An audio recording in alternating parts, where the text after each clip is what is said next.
you may lose something by not being able to play 20 questions with me while we're going through this. So I urge you, if you're not to always do that, but if a job situation comes up, just let me know. But what I saw on a couple schematics that I just want to talk about and see if everybody can understand why this is not a good idea. If I have my line in neutral, and I'll go back and label this in a second, and if I have my light bulb down here at the bottom, and I have a wire coming from my line to my bulb, and then out of my bulb back to neutral, and then I might have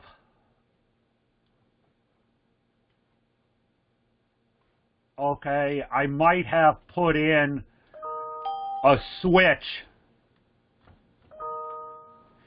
here. Okay, so if I have L and N,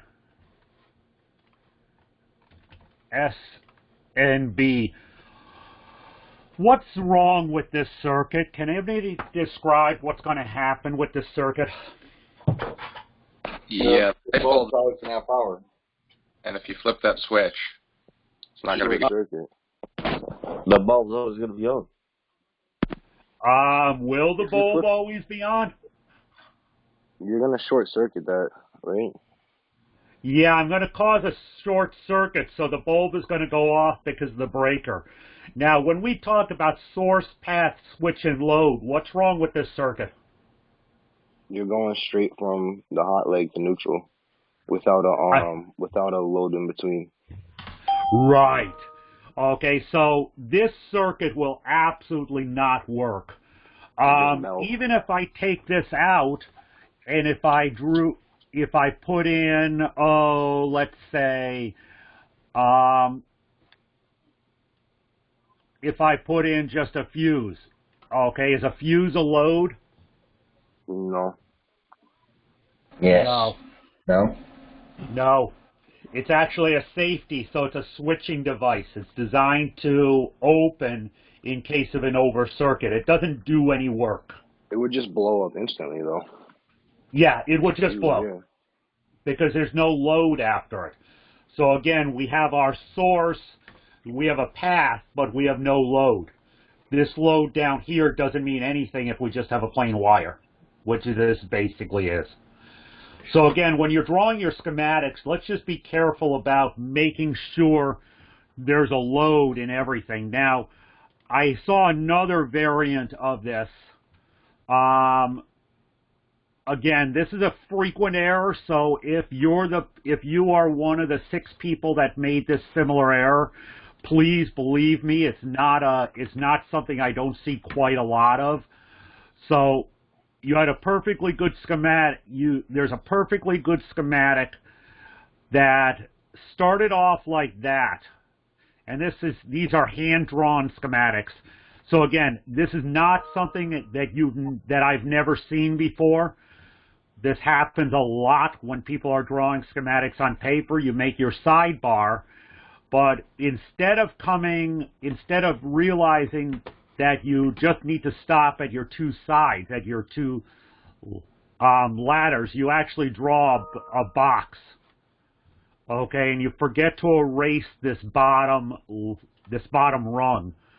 What's wrong with this circuit?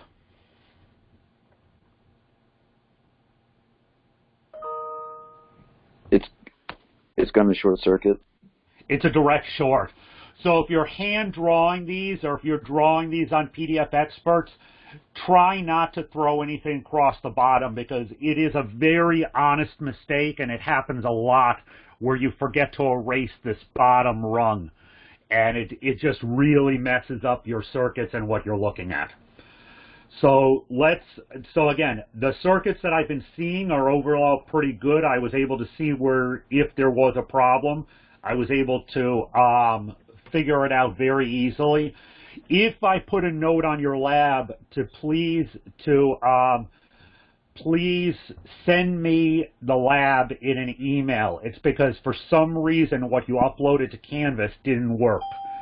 Okay, so if you upload it to Canvas, for some reason the upload didn't work, or I got a partial file that I couldn't open, so I put notes on a few of the labs to please send them to me in an email. Okay, is there any questions on what I just went over with this circuit?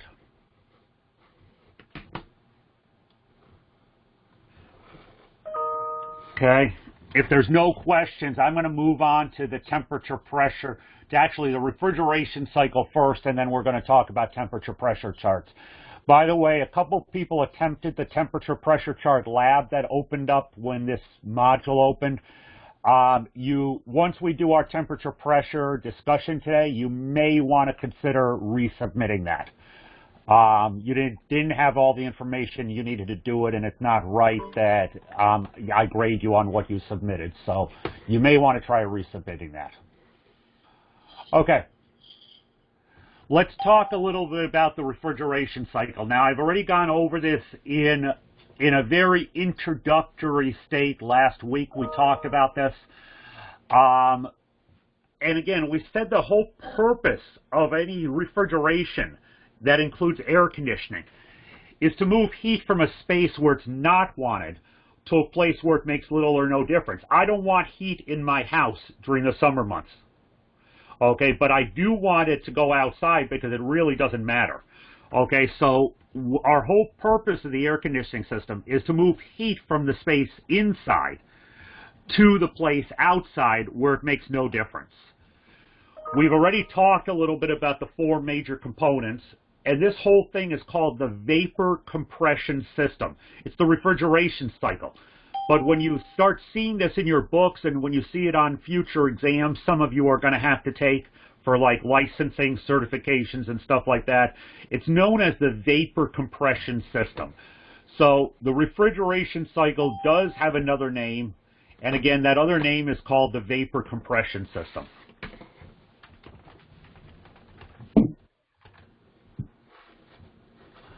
Okay, let me get my pen so I can scribble on here.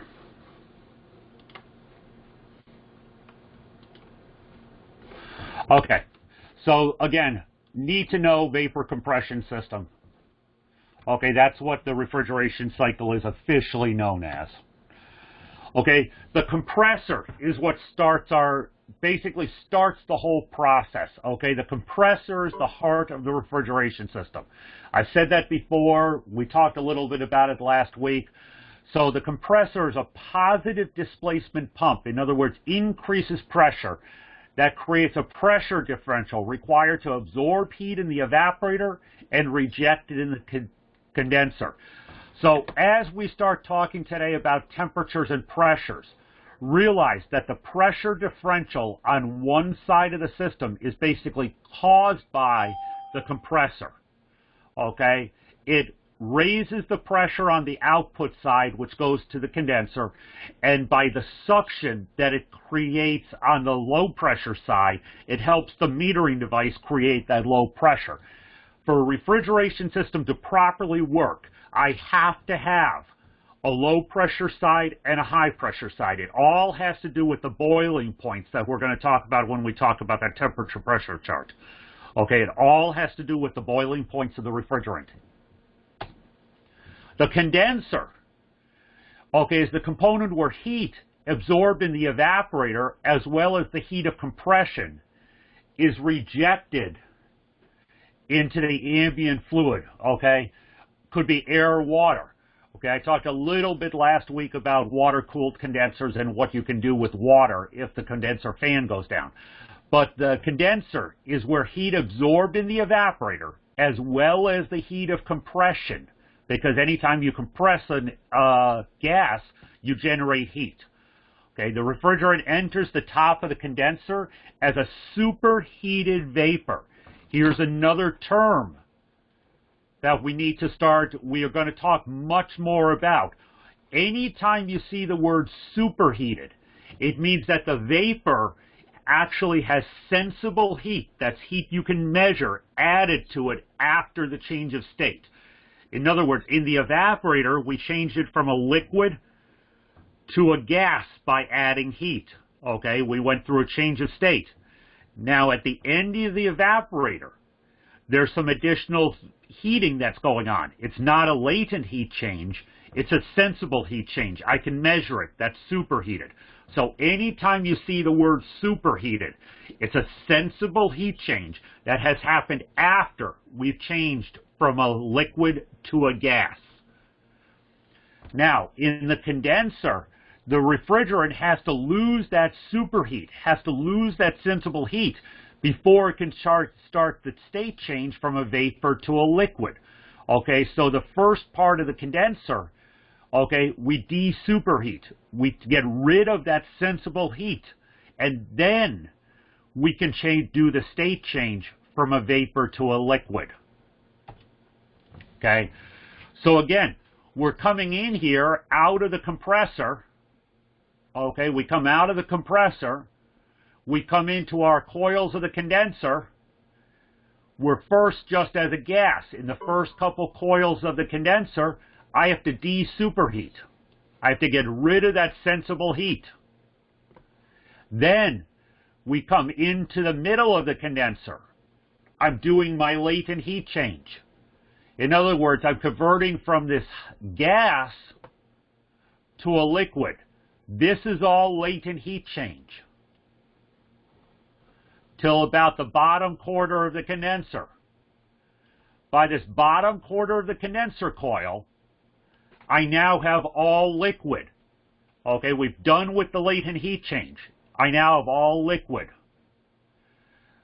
We do a third thing called subcooling. I'll talk about that in a minute.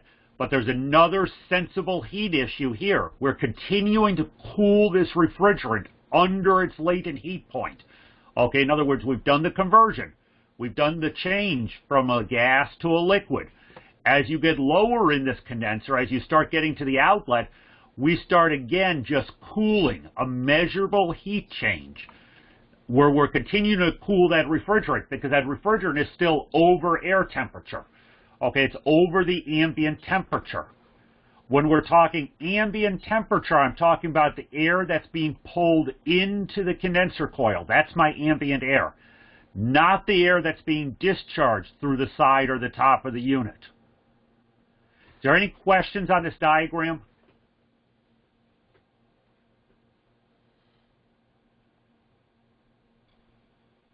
Okay. So, now, there's a very specific thing that I also want you to realize. What's the temperature difference between the 95 and the 130? What's the temperature difference here? 35 degrees. All air conditioning. Okay, we'll have about a 35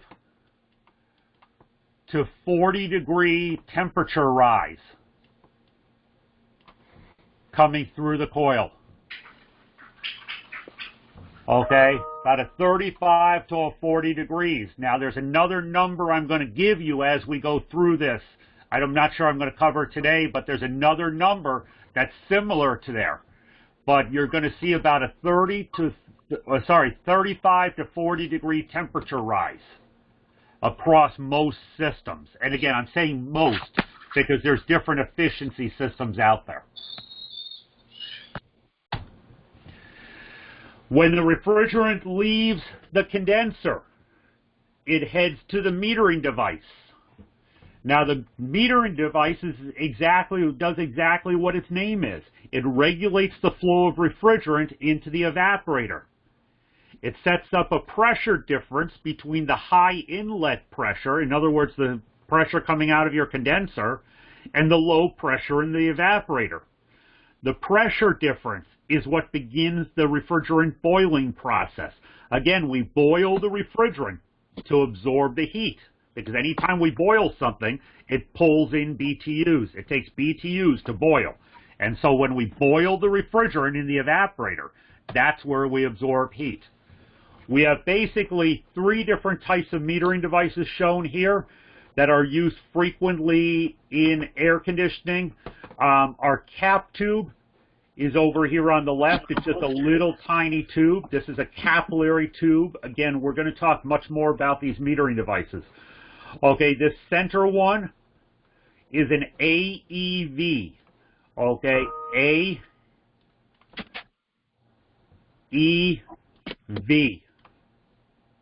It's an E in my lousy mouse script. Okay, this one over here is by far the most frequent you're going to come across in central air conditioning.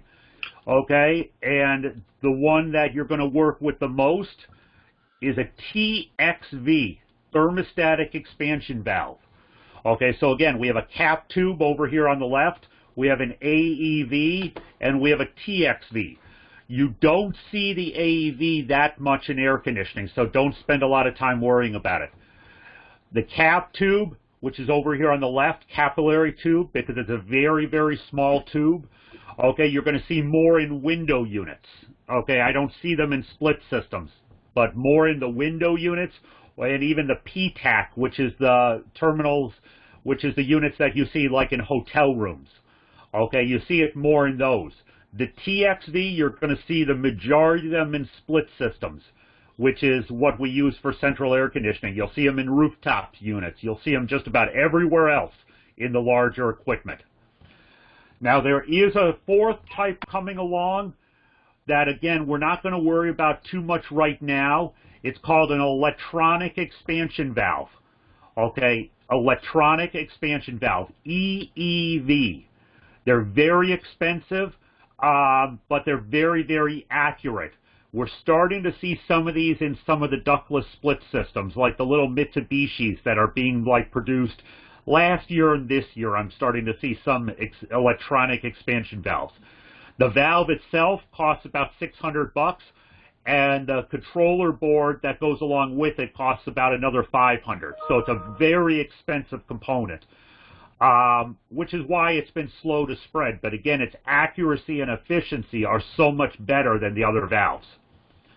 So it all, again, you get what you pay for. But by far, the ones you're going to see the most in larger systems is the TXV. In your window units, the cap tube on the left. The evaporator is where your heat is absorbed. Okay? Could be ambient fluid, which would be water or air. Okay? We do use evaporators also to cool water in large systems. Okay? So we just have to be aware that our refrigerant may not be absorbing heat just from air. It can be absorbing heat from water. The refrigerant enters in a liquid state and boils off, evaporates, turning into a vapor absorbing heat as it changes state. Anytime we boil a liquid and change it to a gas, I have to absorb heat. The boiling point is determined by the pressure in the evaporator. Folks, if there's anything you can remember from what we're talking about, this statement, number 3, is extremely important. The boiling point of the refrigerant is determined by the pressure in the evaporator. Okay? There's a temperature-pressure relationship, which we're going to talk much more about when we start talking about our charts. So the boiling point in the evaporator is determined by the pressure in the evaporator. Any questions on that statement? It's very important.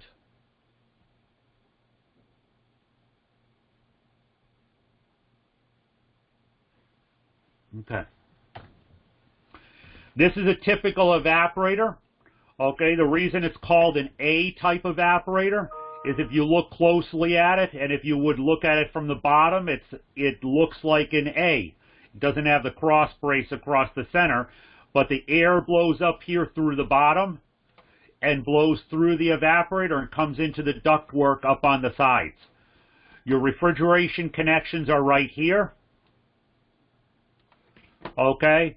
And we obviously have a condensate pan around the bottom because the water vapor that's in the air will condense on this. Okay, and we'll need to drain away someplace, and we connect a tube to there. We connect our condensate pipe to there. Now you have extra ports on here because this same evaporator can be flipped over on its side. okay, and used in a horizontal system that might be in an attic. Okay, this is a typical A-type evaporator. Sits on top of a gas furnace, sits on top of an oil furnace. Okay, and the air in the wintertime when it's hot will just blow right through the evaporator like it's not even there. In the summertime, the air blows through the heat exchanger under it. There's no heat on, of course, and blows up through the evaporators. How we take and we add air conditioning to an existing system.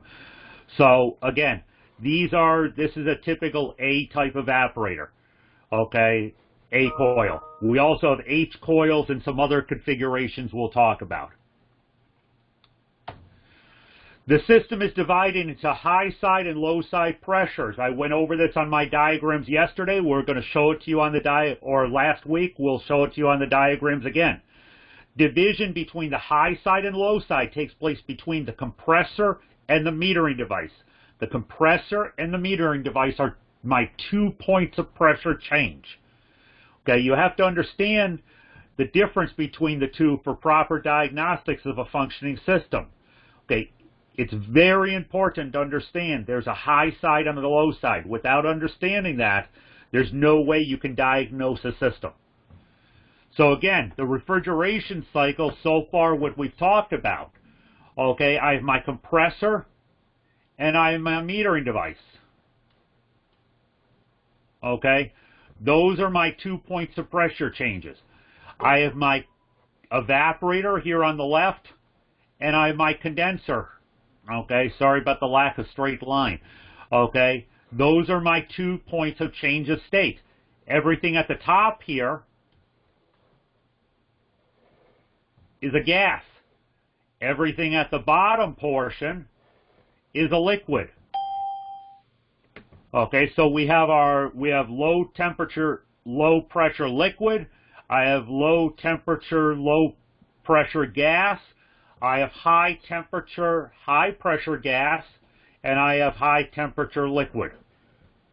Okay, so we have 4 quadrants to the refrigeration cycle. Questions on anything that I've gone over so far?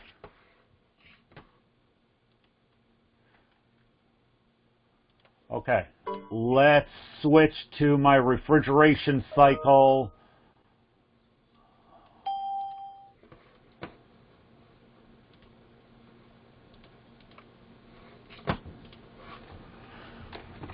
Okay, we already talked about 4 main components. This is by far my favorite diagram. You'll see it a lot. Okay, this is the one I use on quizzes and stuff like that, and probably I think this is the same diagram that you see on your final. Okay, we have 4 main components. Compressor, heart of the system. You will notice very specifically, and I keep saying this because it's so important, there's absolutely no liquid coming to this compressor. It's a vapor pump only. Vapor only. Okay. The condenser does 3 things. Desuperheats, condenses, and subcools.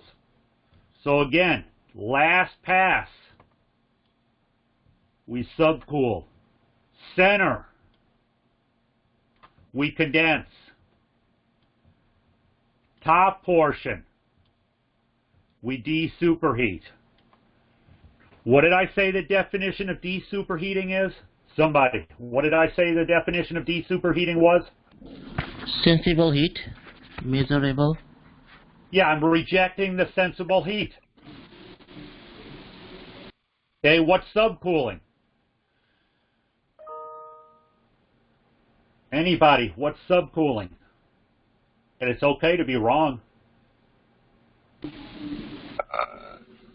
Secondary cooling? I don't know.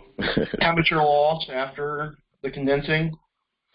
Yeah, and you know what? Secondary cooling is not necessarily a bad answer, but it is further sensible heat loss, okay, after my latent heat change. Can I measure my latent heat change? Yes. Will I see a temperature difference on latent heat? No, you won't. Only No. sensible heat? I'm only going to see a temperature change on sensible heat. Okay, so I will see a temperature difference. Okay, I will see a temperature difference between the compressor and the second coil of the condenser. Okay, so if I took a temperature reading here, and I took a temperature reading here, I'll see a temperature difference. If I took a temperature reading here, and I took a temperature reading here, I will see a temperature difference.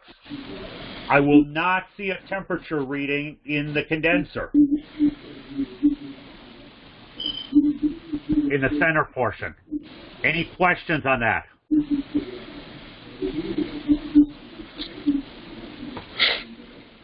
Okay.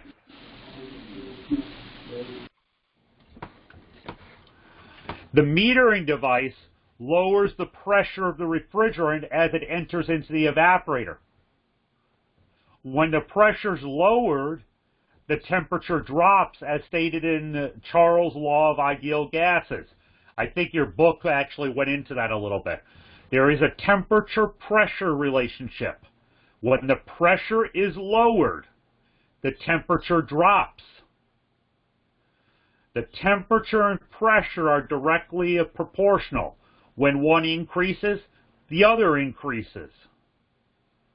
Okay, so the metering device is responsible for lowering the pressure and therefore the temperature.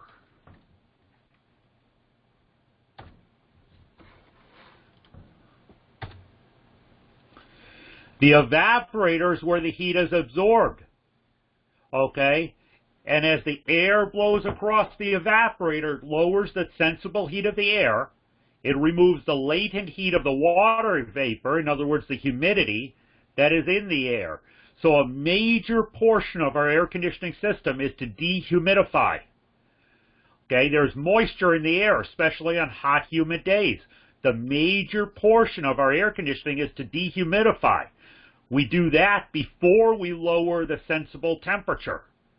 Okay, so as the moist air blows across this coil, because it's a cold coil, this air is going to have the humidity in it coming in, but that humidity is going to condense on that condenser coil. It's going to run away in a water line, as in a drain line, and then the air will get cooled sensible heat, and it will come out of the evaporator. Now, there's another magic number that I want you guys to start thinking about. The difference between the air coming into and leaving the evaporator is between 15 and 20 degrees. Okay? So that is my temperature difference. It is shown quite a lot as delta T. Okay? Delta T, the temperature difference between the air coming in and out of the evaporator, is most often between 15 to 20 degrees. And to dial in the exact number, you need to know some humidity stuff and airflow stuff and stuff like that. So, again, 15 to 20 degrees. Now, there's another magic number that we have to know, and we have to start memorizing, is that it takes 400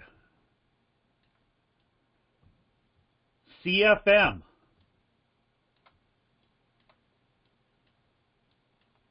that's an F, 400 CFM of air per ton of air conditioning. Okay?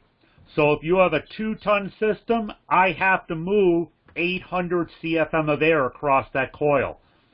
If I have a 4-ton system, I have to move 1,600 CFM of air.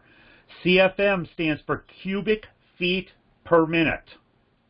So again, there's two numbers that I want you, if you're taking notes, if you have a notebook going, there's two numbers we need you to start remembering. The delta T across that evaporator coil is between 15 and 20 degrees. That's the temperature of the air going into the coil and the temperature of the air coming out of the coil. The amount of air I have to move across that evaporator coil is 400 cubic feet per minute per ton of cooling. Okay. Anybody have any questions? I know somebody has some. Any questions? No one's going to ask me what a ton of cooling is?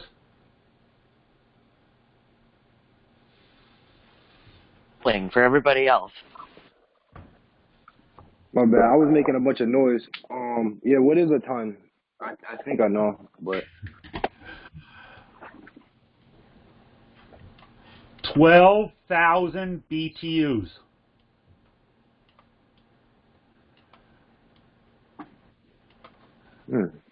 BTU per hour is a ton. And I'll type that into the chat saying 12,000 BTU per hour equals 1 ton. Okay, somebody did ask me why 400 CFM.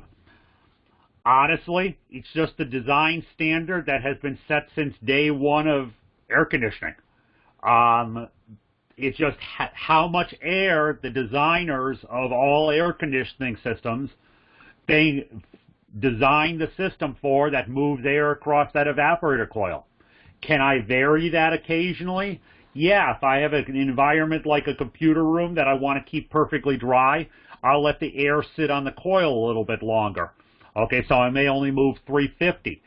But in most residential, we want 400 CFM of air per ton. Any questions? So when I read about it in the book, it talked about the equation to determine the 12,000. Would it be helpful to go into that? Not yet. We will go into it, but not yet. Okay. And you're right, there is an equation, and it goes back way in time to the beginning of air conditioning. So, yeah, we'll go into that, but not right now.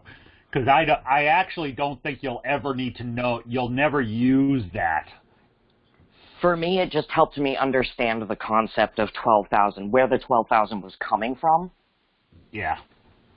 But that's all. That's why isn't a BTU like, doesn't it have to do with a gallon of water or a pound of water or something? Well, a BTU, the definition of a BTU is the amount of heat I have to add or remove to heat or cool 1 pound of water. 1 degree Fahrenheit.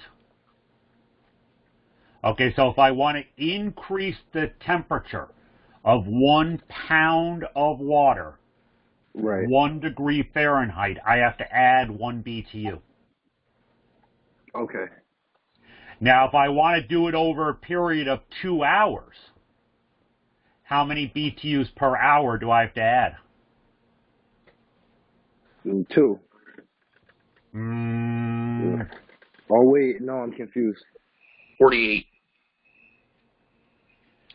If I have 1 pound of water that I want to increase the temperature by 1 degree over 2 hours, how many BTUs per hour do I need to add? Oh, only 1. 2. How about a half? Oh. A half a BTU per hour, right. Yeah. Okay, now I get it, yeah. Got it? Now, if I have 4 pounds of water, and I want to increase the temperature by 1 degree over 1 hour, how many BTUs do I need? It's a quarter of a BTU. No, because I'm doing the exact, whoever said quarter, I'm doing the exact opposite now. I'm increasing more, so it's 4 BTUs. Oh, my bad. For 1 hour. Okay? But let's just, for the moment, okay, come back over here to this. I need you guys to start remembering, and I'm going to say it a number more times. 12,000 BTUs per hour is 1 ton of air conditioning. Our average delta T is usually between 15 and 20. And I have to have 400 CFM per hour. Okay, if I were you guys, okay, and I were taking this course again, okay, I would get a page in a notebook or just a page to itself where you are writing down some of these, I call them the magic numbers, okay? They're the required numbers for air conditioning. Okay, so start thinking about some of this as these are the numbers you're going to use when you troubleshoot air conditioning systems.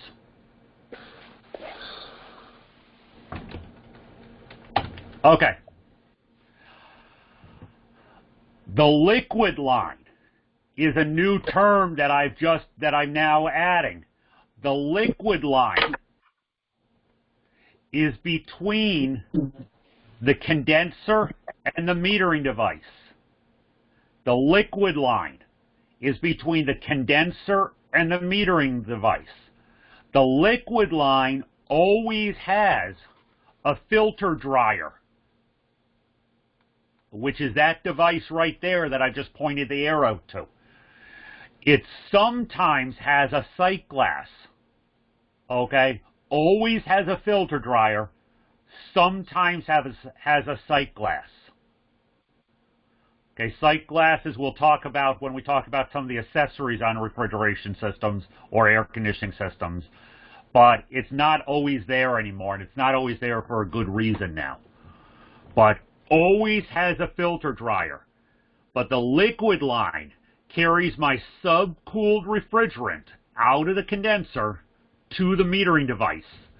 The liquid line in most of our residential systems is 3/8 inch copper. 3/8 inch copper, and is not insulated.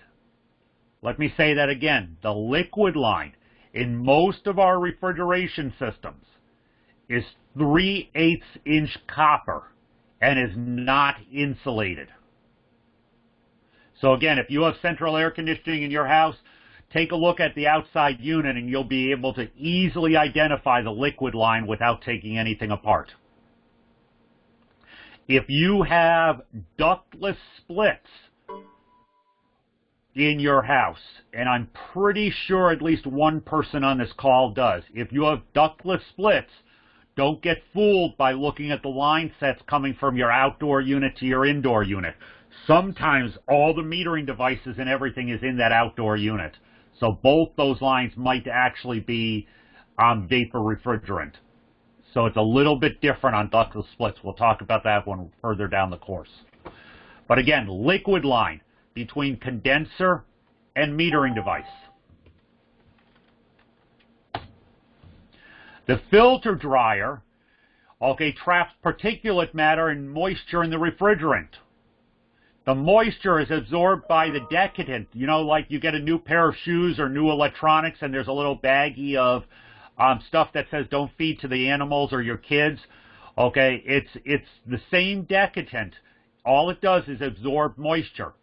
Anytime I have moisture in the refrigerant, I have the possibility of creating acid. So again, the filter dryer traps any particulate matter and moisture in the refrigerant.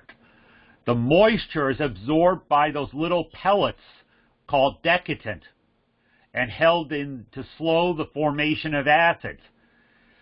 Can anybody tell me how moisture gets into a refrigeration system or an air conditioning system?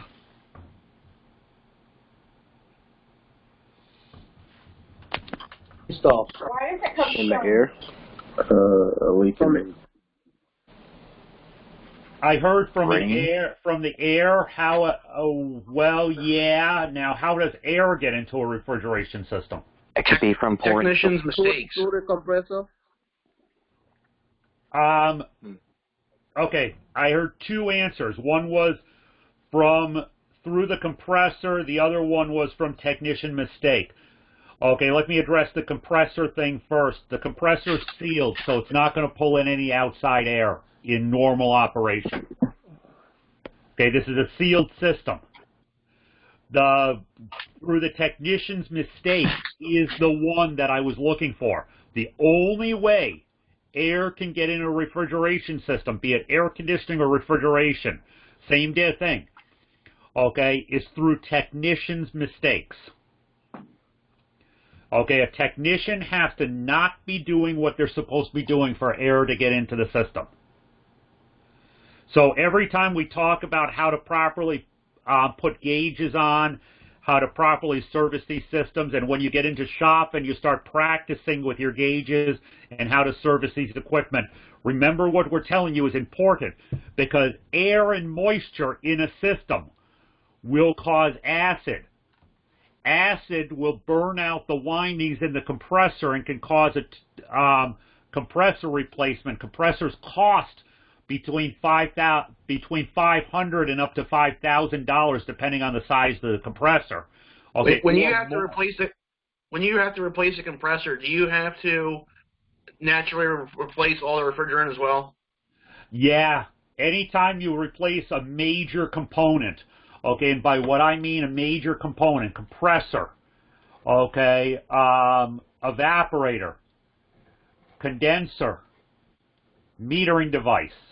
Anytime I have to replace one of these components, I actually have to recover the refrigerant out of the system, okay, then get the air out of it after I do my repair, and then replace the refrigerant in the system. Now, if I'm replacing a metering device, I'll put the same refrigerant back.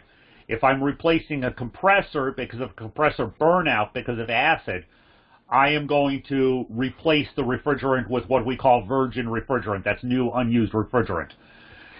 I will always replace the filter dryer. Okay, anytime I open a refrigeration system to the air, I will always replace the filter dryer. Does that answer your question? Yes, it does. Okay. There are 3 definable copper lines on a refrigeration system. The discharge line, and I'll go back and show you these again. The discharge line runs from the compressor to the inlet of the condenser. The liquid line runs from the outlet of the condenser to the metering device. The suction line goes from the outlet of the evaporator to the inlet of the compressor. So again, when we look at this here, the discharge line is between the compressor and the condenser. So this line that I'm circling right now is the discharge line. This line contains high pressure, highly superheated vapor refrigerant. Again, the discharge line, high pressure, highly superheated vapor refrigerant. On a hot summer day, this line can be upwards of 200 degrees. Do you want to grab hold of it? Okay, upward of 200 degrees. You will burn yourself on this line. Okay, so be very careful when working around that line. So what's the temperature of the... Go ahead. I was just going to say, what's the temperature of the liquid going into the condenser? Well, liquid doesn't go into the condenser. It's gas coming into the condenser. So the 200 degrees on a hot summer day could be the gas going into my condenser. It's very dependent on outside temperatures. And then it changes. So the line going in the condenser could be as hot as the line coming from the evaporator. No, 2 different lines. Discharge line goes from the compressor to the condenser. 2 different lines. So the discharge line is just this line.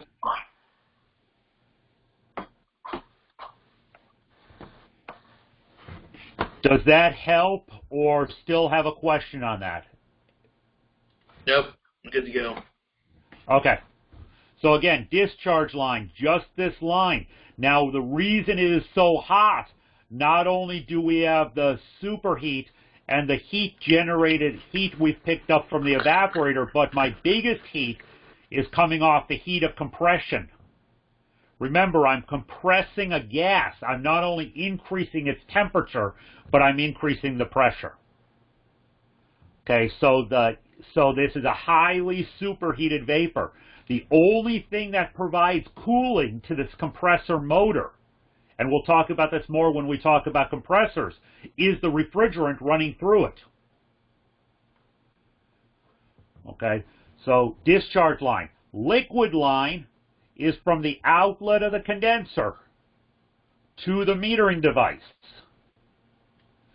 Liquid line should only have liquid in it. I should never have vapor getting down into this line.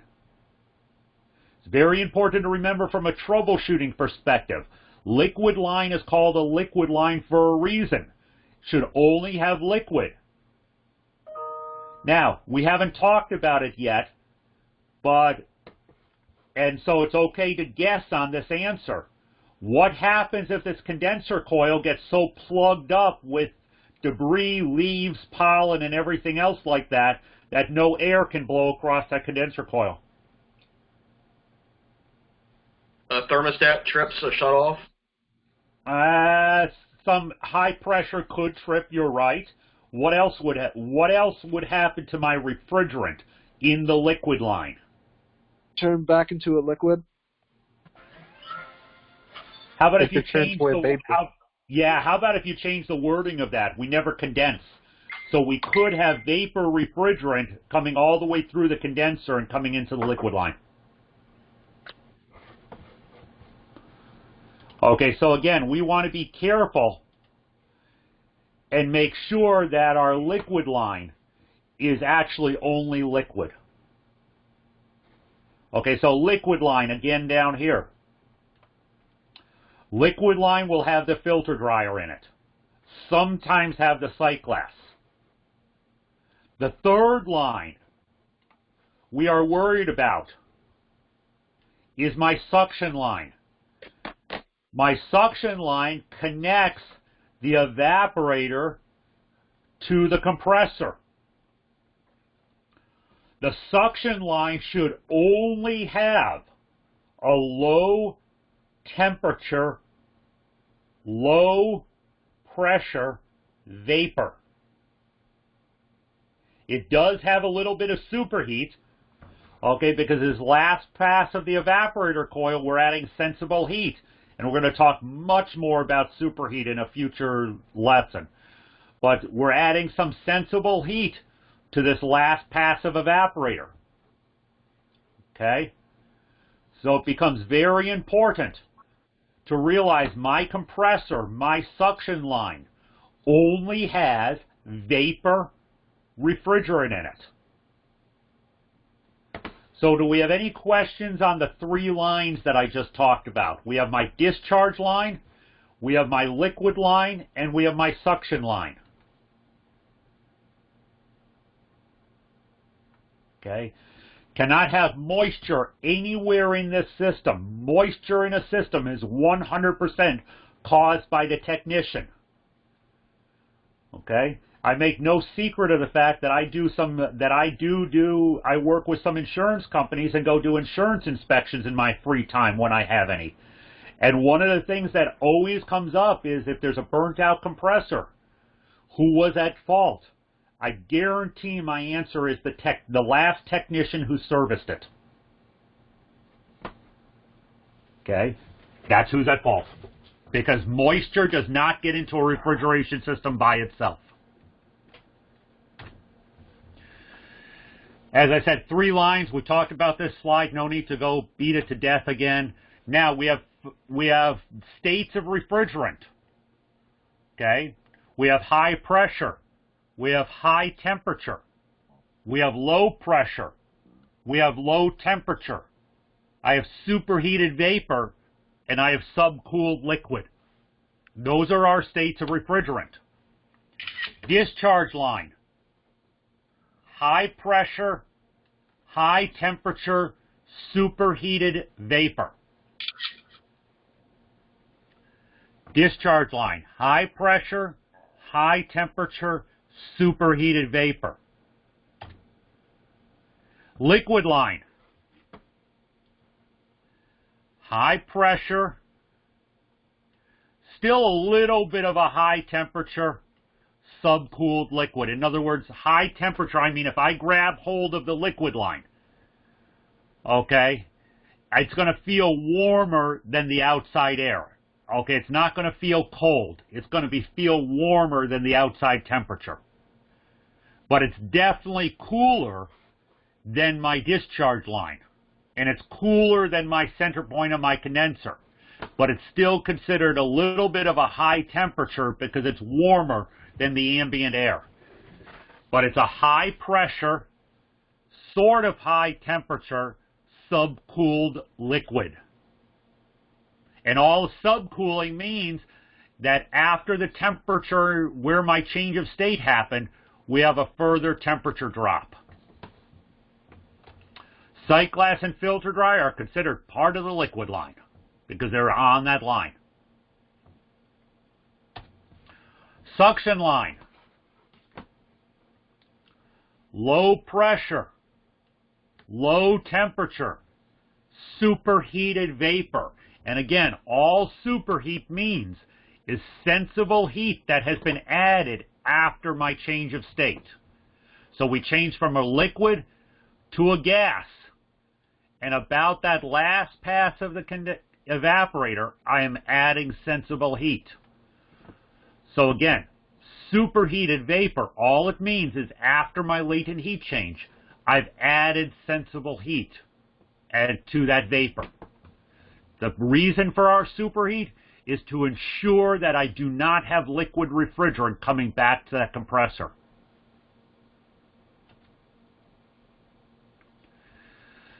Subcooling occurs in the last half of the condenser. Subcooling, again, is the temperature of a liquid below its saturation point. There's a new term here.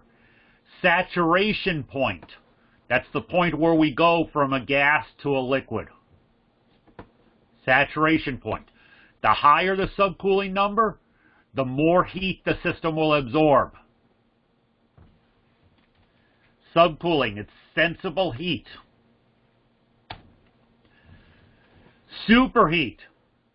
And again, last half, in more recent years, we go to sort of the last quarter. So again, depends on what book you'll read. You'll see it in different places. Superheating occurs at the end of the evaporator. Superheat is the temperature of vapor above its saturation point. So if I'm completing my change of state on that black line, anything above that point, okay, or wherever my change of state is completed, any temperature added to that vapor is called superheating. Superheat, in your magic formula sheet, okay, 8 to 12 degrees is my average superheat. 8 to 12 degrees, and again, when I talk about degrees, it's always Fahrenheit. Okay, 8 to 12 degrees. The lower the superheat number, the more danger there is of slugging liquid refrigerant back to the valves of the compressor. Okay, again, slugging liquid refrigerant. All that means is bringing liquid refrigerant back into my compressor. I thought you said it was 15 to 20 degrees. No, that's the air. That's the air blowing across. Okay. Two That's the different air, this is the liquid. This is the refrigerant inside the system. Remember, I'm blowing air across this evaporator to cool the house. Okay? So the air never mixes with that refrigerant. It just blows across the coils. Okay, so my air temperature is known as delta T. Okay, that is 15 to 20 degrees temperature difference. Superheat is 8 to 12 degrees. That's just the refrigerant inside the line as it leaves the evaporator compared with what we consider the saturation point. And for help? this refrigerant, 8 to 12 degrees is considered hot. 8 to 12 degrees is what we consider our normal superheat. And ask me this question again when we're doing the temperature pressure charts, and I'll refer to actual numbers for you. Okay. Okay? It all goes together. But remember, we have two different numbers we're talking about. We have to talk about the air blowing across the coils, but we also have to talk about the refrigerant inside the coils.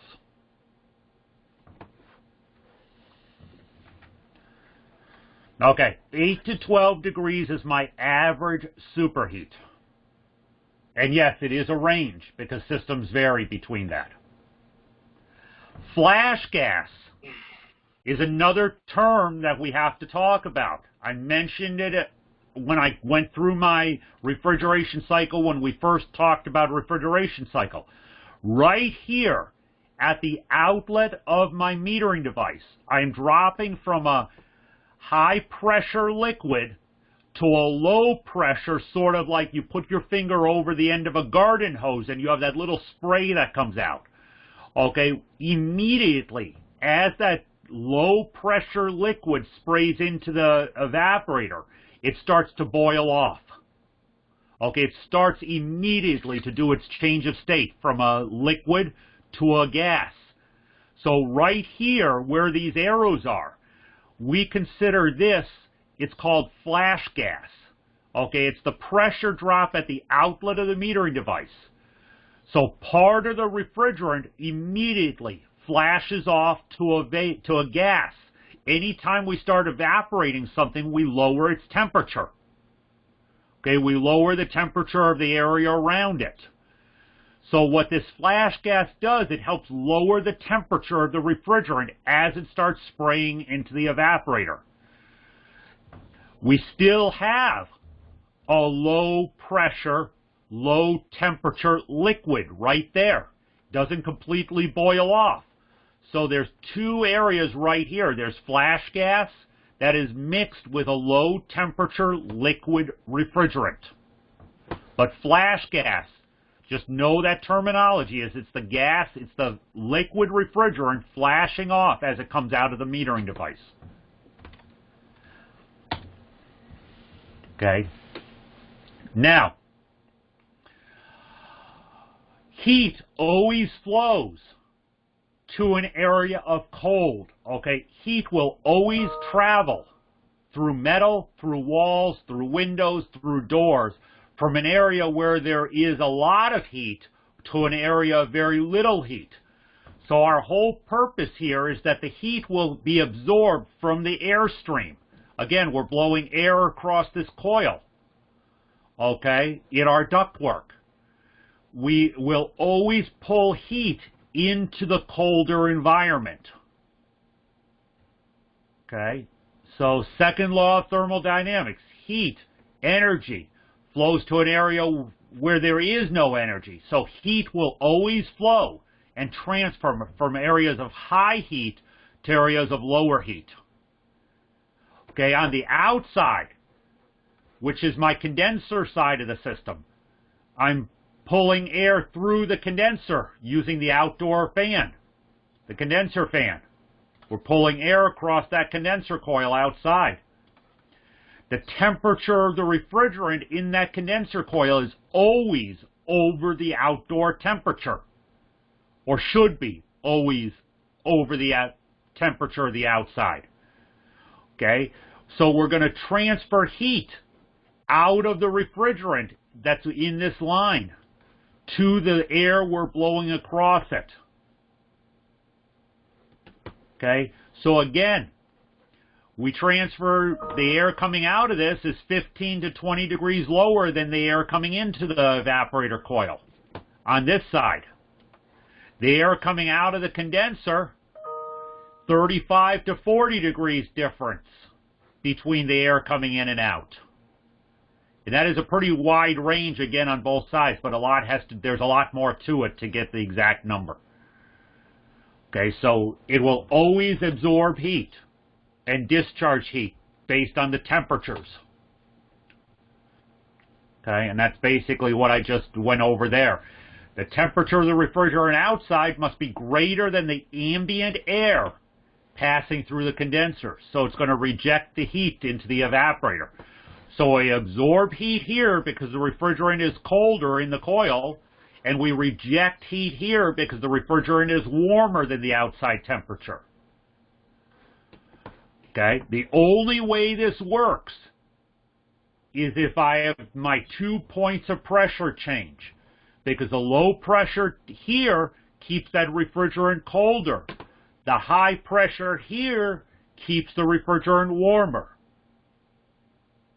Okay, that's the whole premise of the entire vapor compression system. Okay, we need to maintain a compression ratio of at least 3.5 to 1 and not more than 10 to 1. Okay, our compressors compress either 3.5 to 1 and not more than 10 to 1 is our compression ratio. Now, will I ever ask you these numbers? I don't think so. But would you, if you're in Connecticut, and if you're going to be taking the licensing exams for any part of the trade that involves air conditioning and refrigeration, do you need to know these numbers? Yeah. Okay. So again, maintain compression ratio of at least 3.5 to 1 and 10 to 1.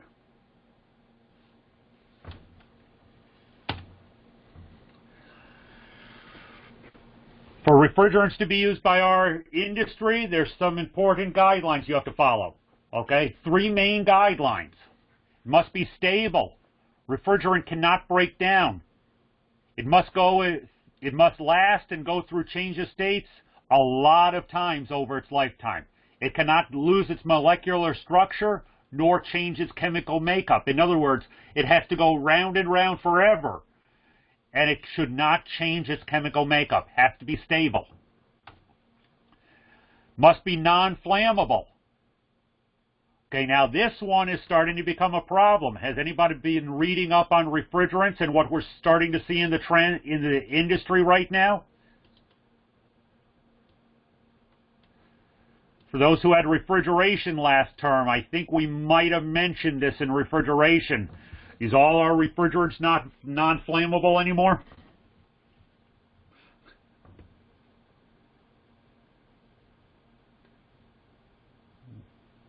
Okay, we're starting to see propane being used as a refrigerant. Anybody have any thoughts on that? We're starting to see propane being used as a refrigerant.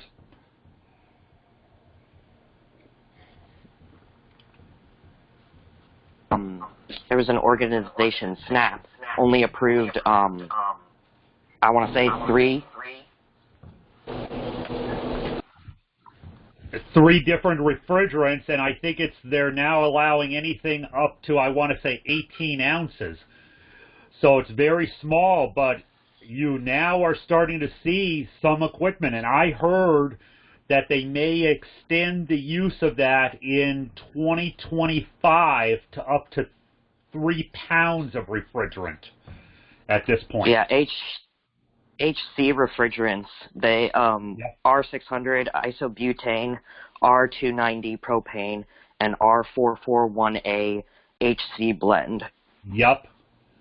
Okay, so we got to be very, very careful now to look at labels on equipment, especially right now. Window units. I actually found one in Home Depot the other day that is actually propane based. So That's we got to not be cool. No, it isn't, because if you take a torch and try to take care of that propane based system, you might have a problem. Well, and from the reading, it said that it sounds like it's one a little out of date because they keep approving different things, but in the reading it said standalone retail refrigerators, freezers, and domestic refrigerators and freezers are more likely to have HCs, but it sounds like they've started to expand on what's allowed and what's not. Yeah, they're expanding on it. I went to a conference in I want to say, where did it? It was the AHR Expo that was here in Orlando. And I want to say it was in January, right before I went up to York for a week, and they actually were talking about the expansion of the hydrocarbon refrigerants. And I'm still trying to figure out how to put these things into our labs because the fire departments won't allow us to. Well, see, I'm curious because some of them talked about SNAP as well, but apparently hydrocarbon refrigerants have ASHRAE safety classification of A3. Does that have to do with their flammability? Yes. Yes. Okay. The second number of the classification is the flammability. Okay. So it's basically safe to breathe in. You're not going to die from the small amount. That's the first number. But it'll combust. But it will blow you up. So cool. Yeah, I'm more concerned about as they start going to the split systems. I'm a little concerned about that. So agreed. Okay, refrigerant should be non-toxic. So again, the A, okay, or the B at the start of numbers, if you look at this, is non-toxic. Okay, the A is non-toxic. As you go up in the letters, it becomes more toxic to the point you don't breathe it in. Ammonia refrigerant is very toxic. Okay. Has to have the low heat of evaporation. In other words, has to have a very low boiling point. The farther apart the temperatures are, the faster heat transfers and the more efficient unit is. And I'll show you this on a table in a minute. I'm running a little bit behind, so I want to get to the temperature pressure chart briefly.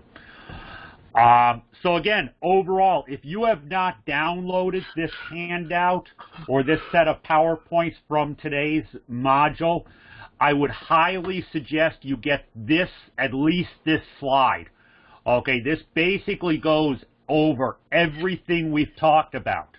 Now, since I've now repeated this like 3 times that this is important, do you think it might show up on a test or quiz in the very near future? Yeah. Okay, so again, this slide is extremely important. There's no way that I could tell you to actually learn this material other than memorize it. For those of you who have kids at home right now, have them quiz you on it. They usually like making daddy look dumb. So, I mean, that's the only way that I can suggest you learn it. There's no other way to learn it. You've got to memorize it. So again, download today's PowerPoint, download today's handouts. This is the last slide of the PowerPoint. Any questions on anything I covered? I want to briefly touch on temperature pressure chart in like the 4 minutes I have left. We'll spend more time on it tomorrow, so no one panic. And no one try to turn in today's lab before we finish our temperature pressure chart, the temperature pressure chart lab. Don't do it. Can you explain the difference between the evaporator and condenser one more time? The evaporator is inside, the condenser is outside. The evaporator absorbs heat, the condenser rejects heat. Okay, thank you. Okay, real quick. In everybody's, in today's handouts, there's a file there that says PT Chart 2018. It's on today's module down by the labs. Okay. A temperature pressure chart basically is a cross-reference between the temperature of the boiling point and condensing points of refrigerant and the pressure. Okay, so in the center of the chart, let me go to, let me find the one that you're going to see most often right now. There we go. Okay, on the second page of the chart, okay, we have a column for 410A. Let me circle this. Okay, HFC 410A is the refrigerant that's most often used right now in residential air conditioning. Okay, it's an HFC. We'll talk more about what the letters mean as we move forward, but HFC 410A is used most often.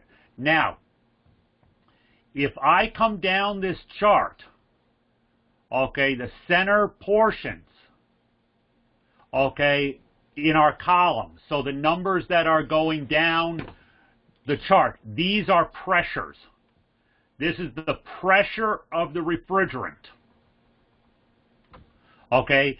And if it's a negative number, it's in a vacuum. If it's a positive number with no sign, it's in pounds per square inch. Okay? So, if we have 410A, and if I have it at 11 psi, okay, which actually is a very, 0 psi is room temperature, or room pressure. I have it out in the open. So at 11 psi, which is still over room temperature, my refrigerant is boiling. The boiling point is negative 40 degrees. Now again, that's at a slight pressure. So a couple days ago, we talked about why you don't want to spill liquid refrigerant on your hands. Okay, at 11 psi, which is over atmospheric pressure, boiling point of that refrigerant is negative 40 degrees. Okay, another refrigerant, R22, in this column right here. Oops, R22 at 0.6 psi, which is probably as close to 0 as I can get. 0.6 psi. My boiling point is negative 40 degrees. Okay? Does everybody understand why you don't want to spill it on your hands? So to read a temperature pressure chart, you find your refrigerant,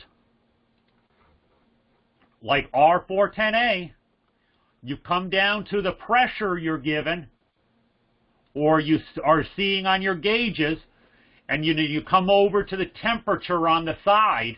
Most of them are on your left side. And that is the temperature of the boiling or saturation point at that pressure. That's a quick, low down and dirty how to read a temperature pressure chart. We're going to spend much more time on this tomorrow, along with a few other things we have to cover tomorrow. But any quick questions on how to read a temperature pressure chart? And again, don't do the lab if you're not 100% sure.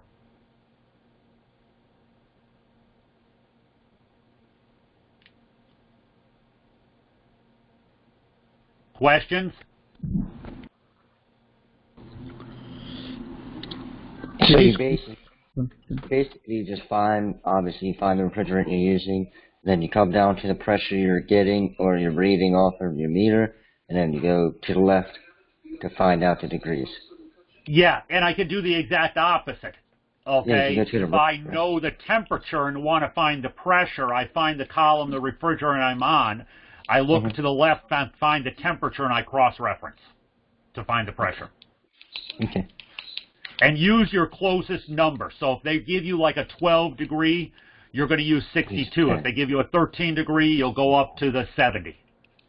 Okay. Okay, what I want everybody to get is that every refrigerant has a temperature-pressure relationship.